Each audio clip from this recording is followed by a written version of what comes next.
Hi, this is Vince, Auto Restoration Videos.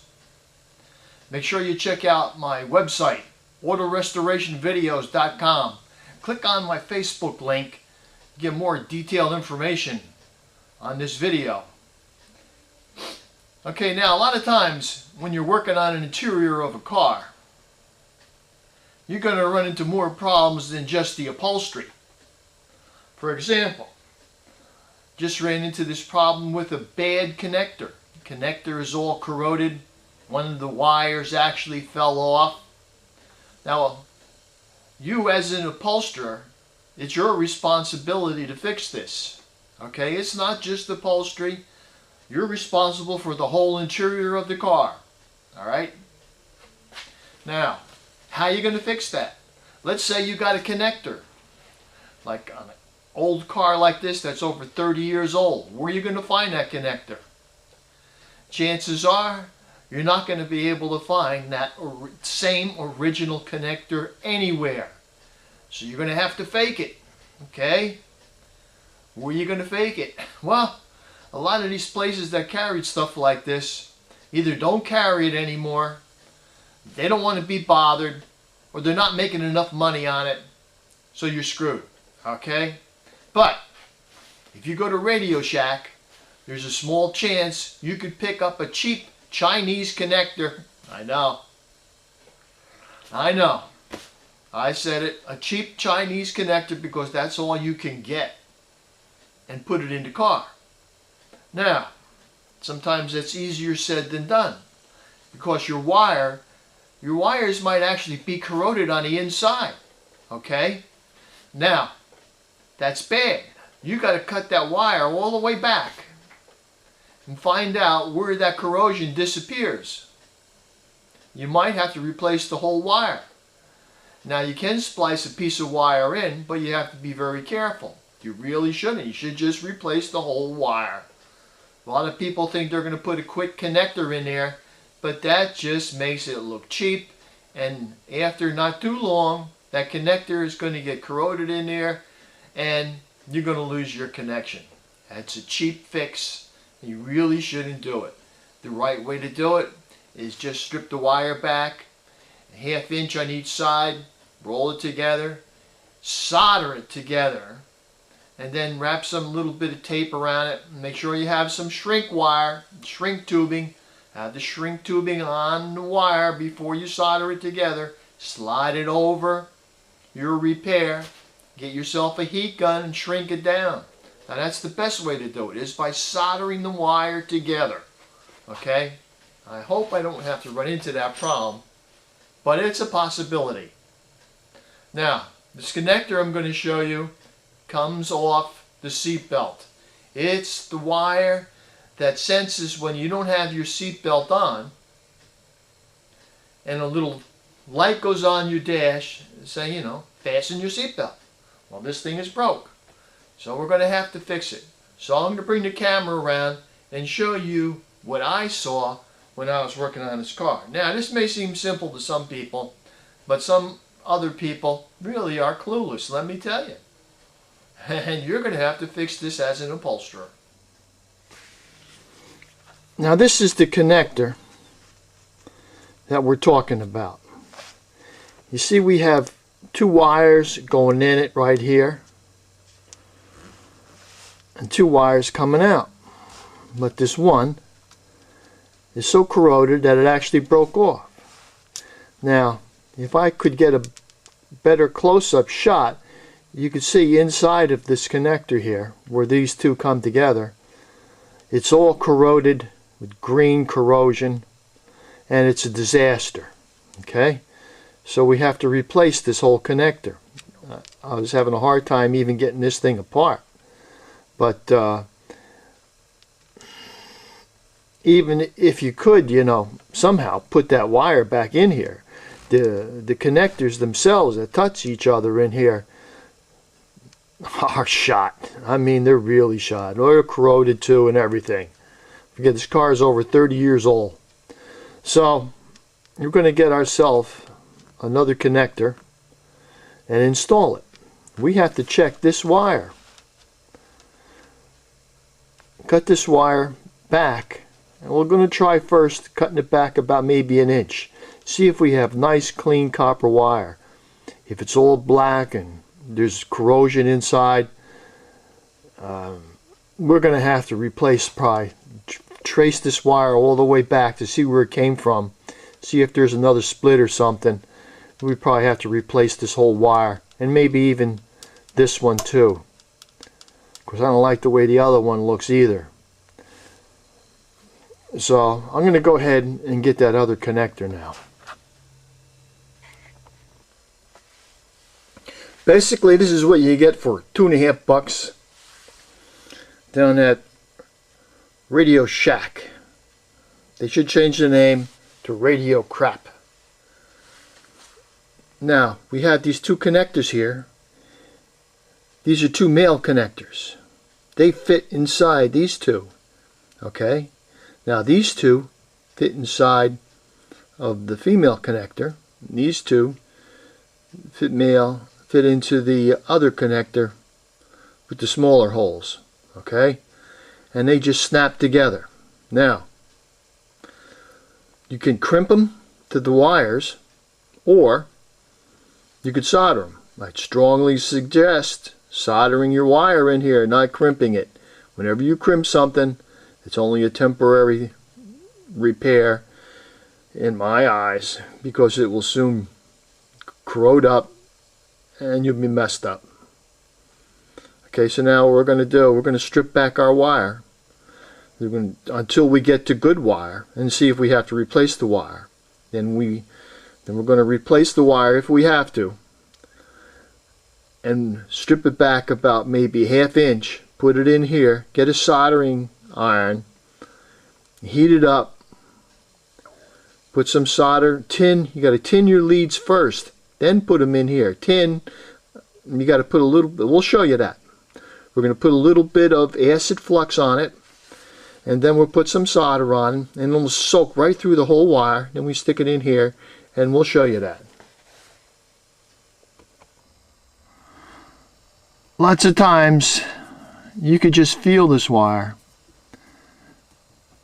and tell if it's bad, because it just will be too stiff. A good copper wire should be nice and soft. I'm going to go ahead and get my wire stripper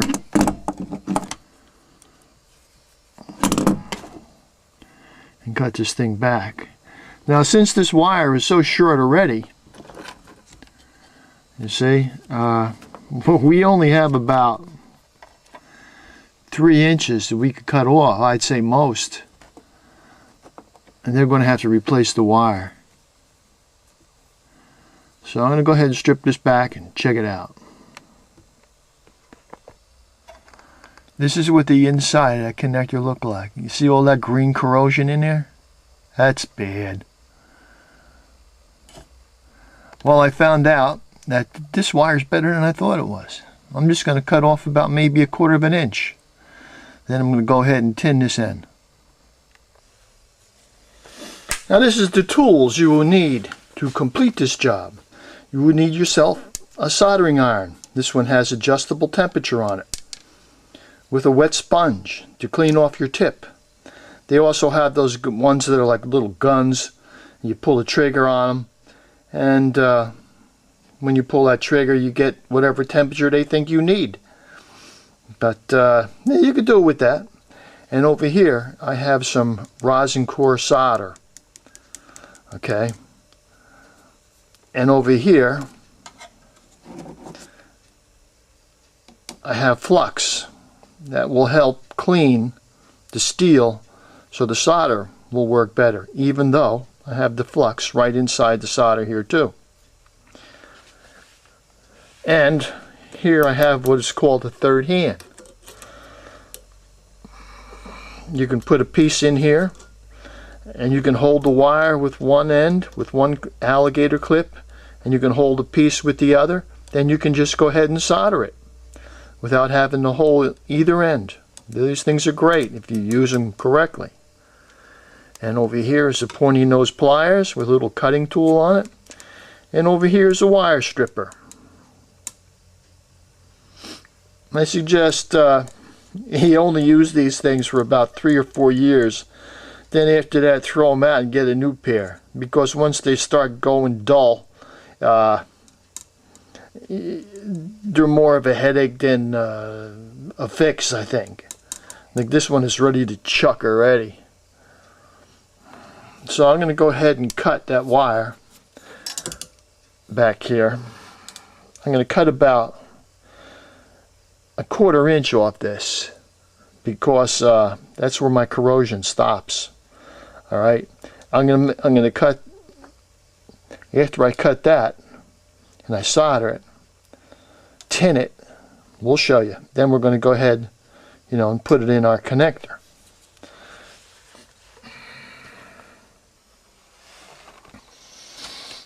First thing you want to do is turn your soldering iron on, and once it heats up, run it across your wet sponge to make sure it comes out nice and shiny. It has to be clean. Then you want to check out your temperature to make sure you can melt that solder pretty good. It's working great. Clean off your tip again. That's ready to go. Next thing you want to do is trim your wire. I cut about 1/4 inch off there, maybe a little less.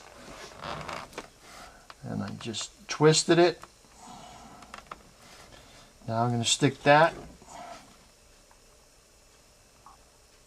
in my flux.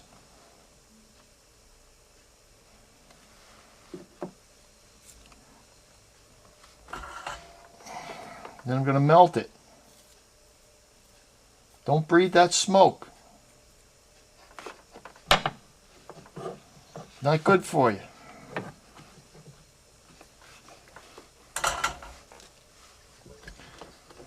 Now I'm going to get my solder.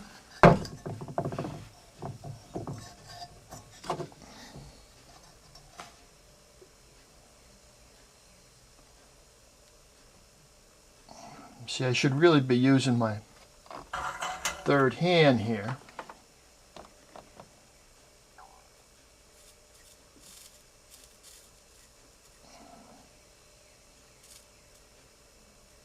It should come out nice and shiny. You want to make sure that that solder penetrates deep into the wire. You don't want it just on one side either.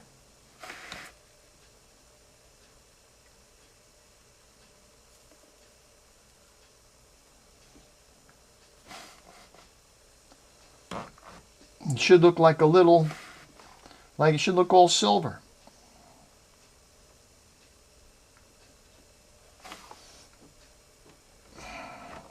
I think it's time, after I burned my finger a little bit here, I think it's time for the third hand.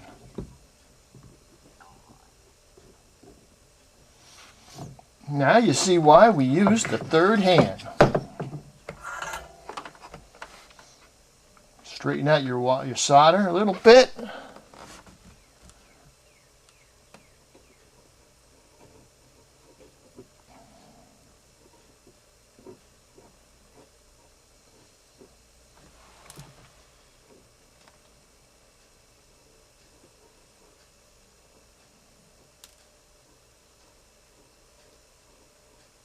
You don't want to leave any big globs on this thing, I'll tell you that.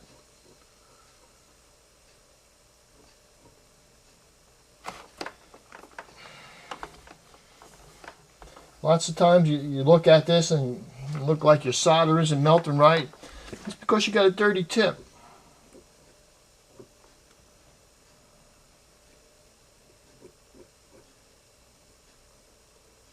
Now I also try to put it on the bottom and on the sides and all the way around. Now we're going to let that cool off a little bit before we grab it.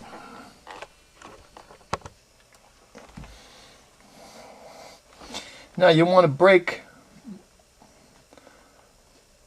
one of your leads off here just by flexing it back and forth. You break it off the little bar.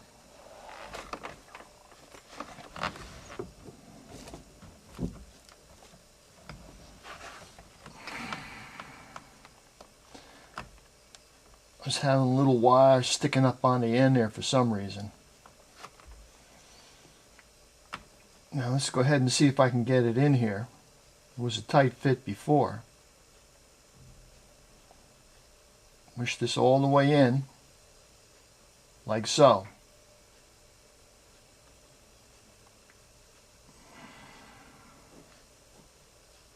Now what we really want to do is crimp this around the plastic of the wire so she doesn't move.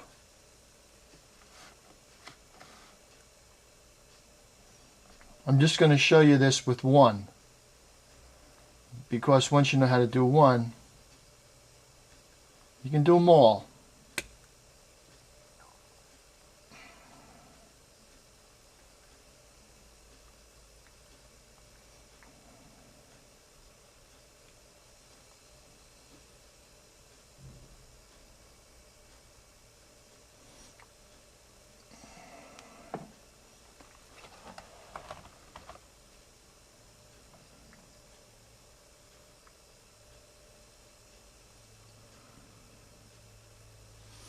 You want to try to crimp these edges over on top of the wire, not just on the sides.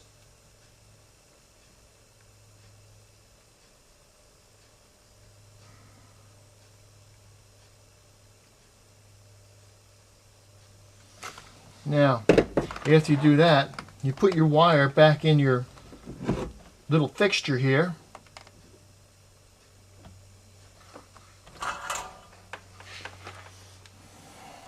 Then you want to get your solder.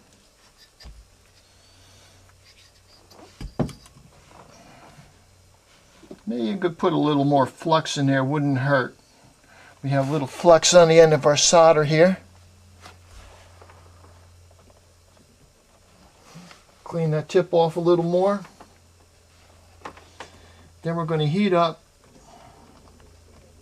Let's just call this our little finger here.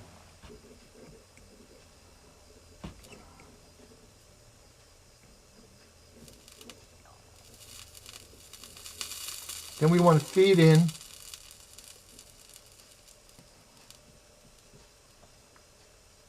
our solder.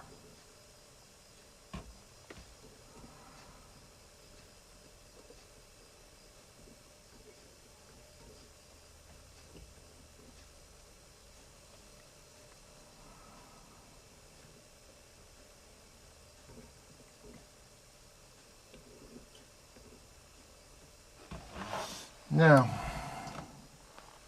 we can still crimp this together a little bit now, if we want. Well, basically that's it. I'm going to do that to each end of the wire.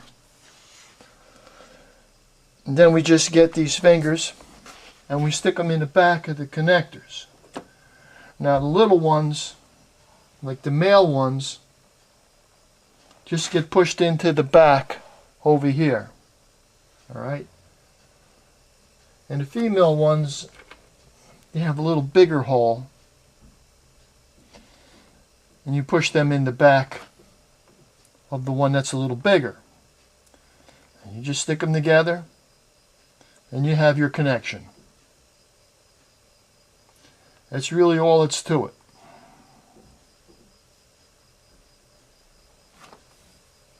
Okay, gentlemen, this is it. This is Vince, Auto Restoration Videos.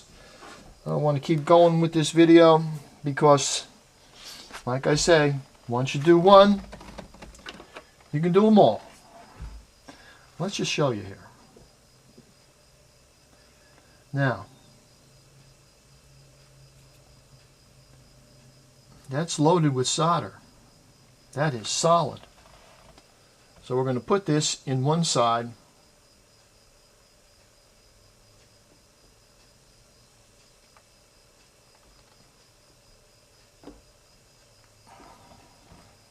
Like so.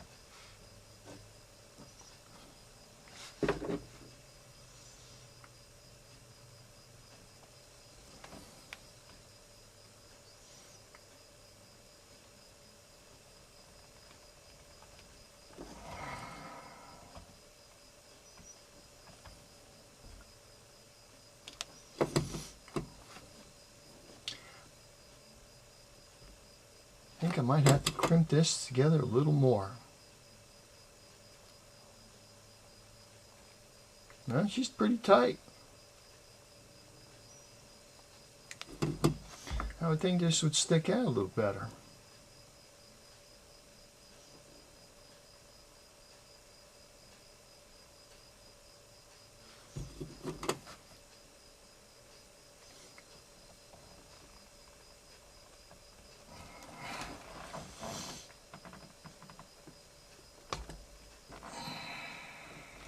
There she goes.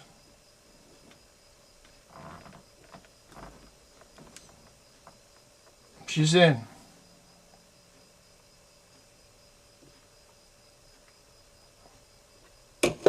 Just do the same thing with all of them. Make sure that these little connectors aren't open too wide. Because if they're open too wide, you'll have a hard time getting them in here. Now don't forget, this is pretty much a one-way deal. Once these go in, you're going to have a hard time getting them out. You probably break the wire. Because they have like, it's like almost like a little arrow type thing here. You see? Once they go in, they kind of like lock right in. And that's it. You're not getting them out. You probably break the connector if you try to get them out. Don't forget, you just break these back and forth. Well, you got the idea. That's all let's do it. This is Vince, Auto Restoration Videos. Good luck on your car.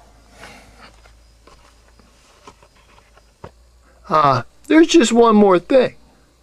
You want to make sure you put this thing back together, that you have the same wires connected to each other as before you took it apart. So for that reason, you should put some masking tape on one wire that connects to the other wire. So when they go back together again, you know that both of these masking tapes have to line up. Because you don't want to cross these wires. You might make something go backwards or something won't work right. You should always keep them lined up.